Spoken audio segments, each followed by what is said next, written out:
Ow. Hey, watch what you're doing. Shh, pass me the Phillips head. Don't like that. You need the ratchet. Here. I can't do anything with your hand in the way. It's stuck. Give me that thing. Here. Ouch! Hey, watch it. Shh. Be quiet, man. Bang like that, your mom's gonna wonder what we're doing. If this thing works, everyone's gonna wonder what we're doing. There. I think that's it. Yeah. Switch on the computer. Ready? Here goes.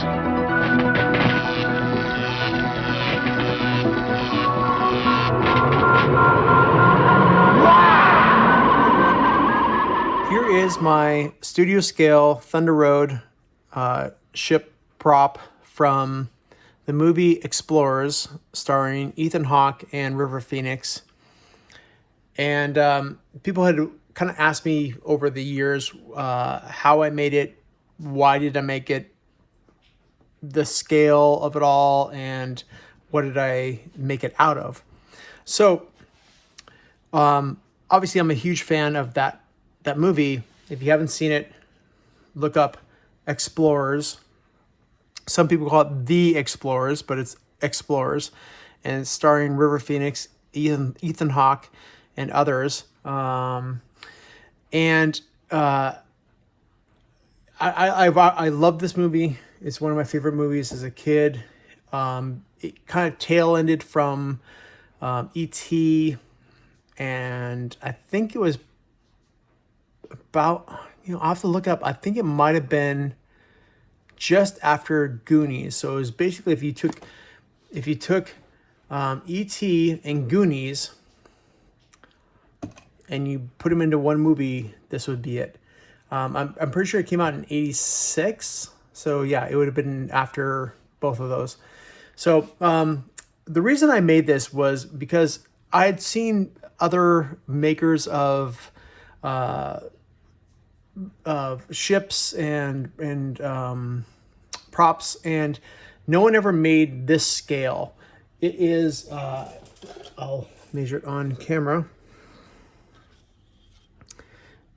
It is exactly 10.5 inches tall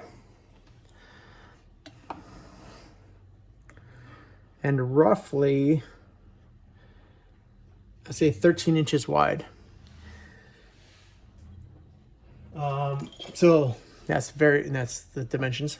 So I initially just this is the first studio scale, quote unquote, ship or model that I ever made. And like I said, I just was unhappy with all the other scales of models that were produced for this model. And I basically just started with the TV screen. It's the first thing I ever sculpted or made. And I just want to see if I can make the TV screen. Let me just see if I can show you. It even has a convex screen, but made that out of styrene. Once I did that, I was like, oh, okay, cool. Well, I can do that. So let's see what the next thing that would be hardest to sculpt would be the trash can. And I didn't want to sculpt it with little styrene pieces around here. I wanted to find something that was actually like a trash can. And lucky enough that I found a 1/6 scale, or maybe it's 1/12 scale, 1/12 scale trash can, which is a salesman sample.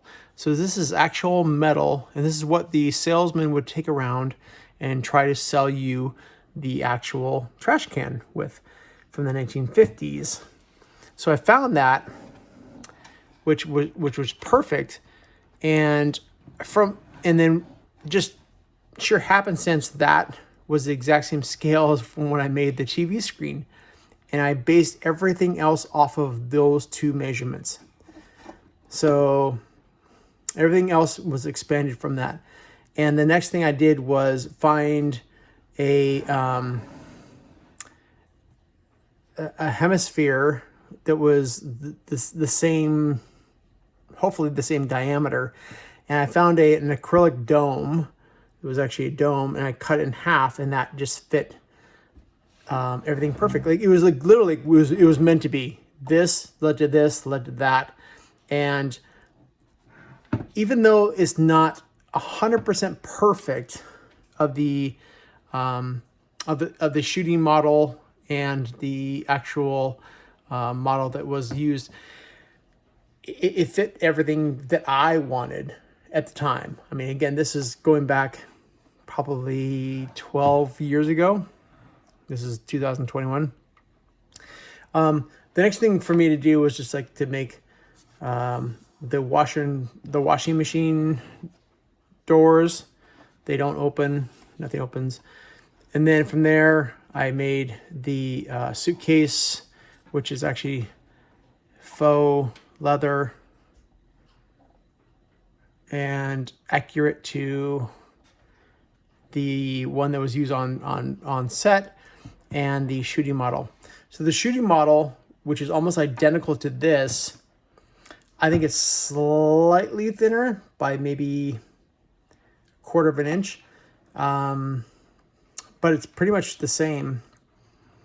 I was actually pretty interested or happy that a trash can from the shooting model came up for auction a few years ago, and it was the same scale as this one. So I was pretty happy that I kind of nailed it. I sculpted the model, or the shuttle model on there. The other thing I had to find was a 1/12 scale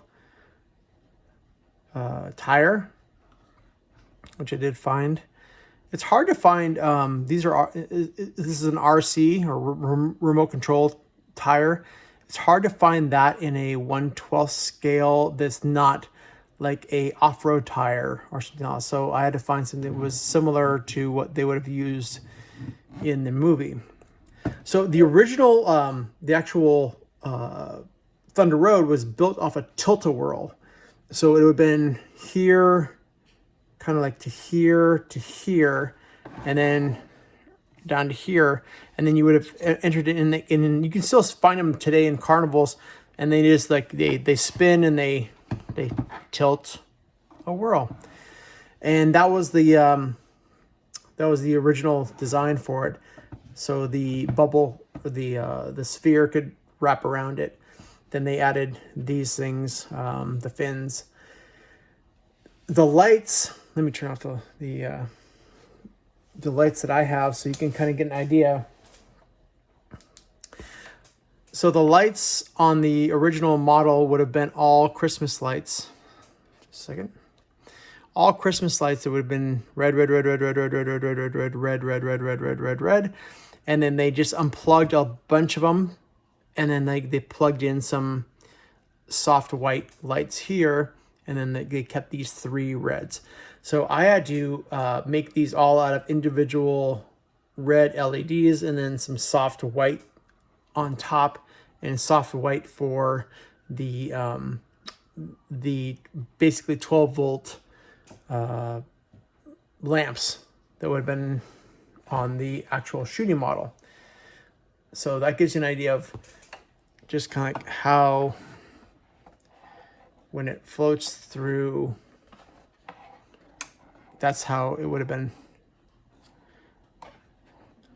Okay, let me turn the lights back on. Okay, so all the wiring goes in, and it's housed underneath here, and then exits the back, and it's powered by a 12-volt system. So anyway, so it's all like I said, it's all scratch built. The rear has the one-way sign. And on the shooting model, these will all be reflectors.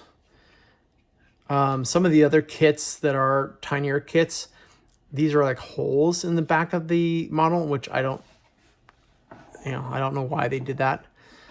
But yeah, you can see where I exited the power cable.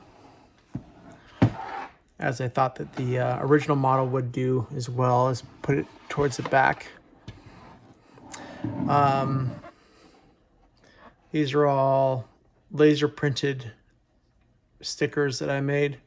Hand painted the Thunderbolts. And on this side, on the real, actual, full-scale model, this is corrugated, like sheathing, and I made it into actual corrugated aluminum. So this is actually a soda can that I cut up, and then there's a tool that you can like press and twist, and it corrugates actual metal or aluminum. So I did that. Probably unneeded, but you know, it's one of the things that you kind of do. So anyways, that's pretty much it. It's probably my favorite prop and model that I've ever built or owned. It's one of those things I just enjoy so much.